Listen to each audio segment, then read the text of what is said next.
Hello everyone, good morning. সকলোকে স্বাগতম জনালো মোৰ চেনেললৈ।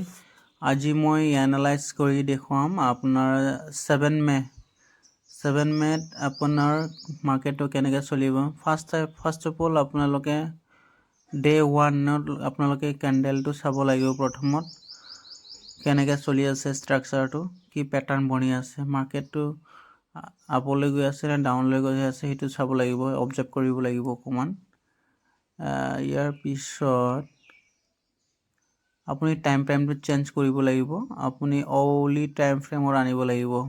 অউলি টাইম ফ্ৰেম মানে আপোনাৰ 1 ঘণ্টা এটা ক্যান্ডেল আপোনাৰ 1 ঘণ্টা টাইম ফ্ৰেমৰ চাব লাগিব। এটা ক্যান্ডেল এতিয়া আপুনি যোনটো দেখিছে সেইটো হ'ল আপোনাৰ এটা ক্যান্ডেল, সৰু হওক ডাঙৰ হওক, এইটো 1 ঘণ্টা মূৰে ক্যান্ডেল হোৱা ক্যান্ডেল। এইটো চাইকিনি আপুনি চাব পাৰিব প্যাটাৰ্ন কি লৈ আছে, মাৰ্কেটৰ কোনফালে দিশালৈ গৈ আছে, কি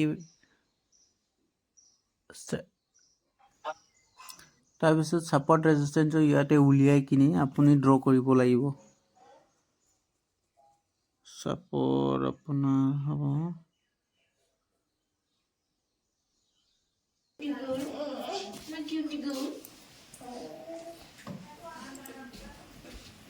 ये क्या है 22,334 सपोर्ट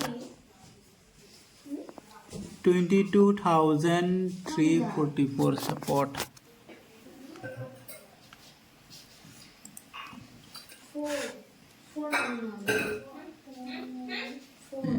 আৰু সাপোৰ্ট কোড হ'ব পাৰে।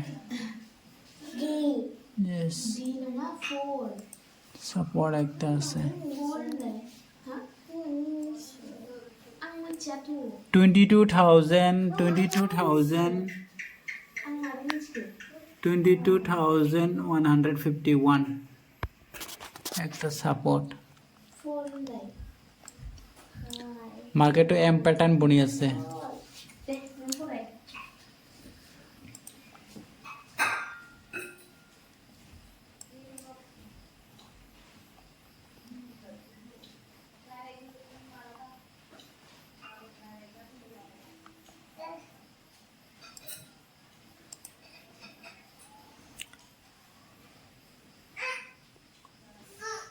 $22,536 itu resisten এটা।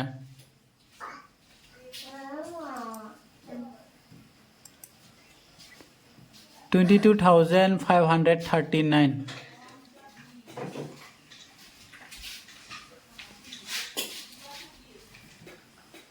এটা resisten।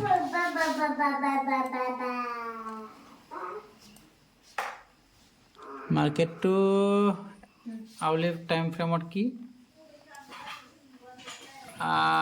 এনেকা গৈ আছে, তাৰপিছত এম প্যাটাৰ্ন বনিবলৈ গৈ আছে। তাৰপিছত আমি টাইমটো চেঞ্জ কৰিব লাগিব 15 মিনিটস।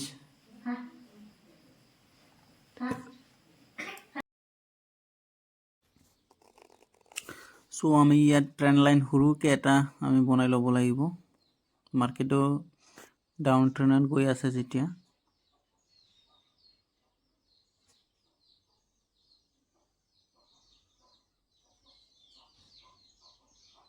যদি এই ট্ৰেন্ড লাইনত যদি মাৰ্কেটৰ ওপৰত খোলে তেনেহলে ডাউন সাইডত ভিউটো অলপ কমিব, ওপৰলৈ যোৱাটো চান্স বেছি আছে।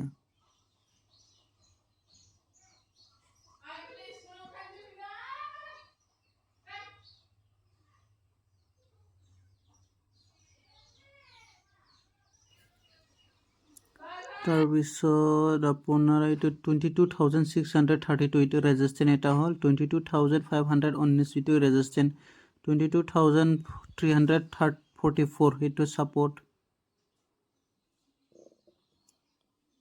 তাৰপিছত আপোনাৰ এটা ট্ৰেন্ড লাইন আছে, এইটো সৰু আছে, এইটো যদি গেপ আপ গৈ থাকে তেনেহলে আপোনাৰ মাৰ্কেটটো বুলিশ হ'ব।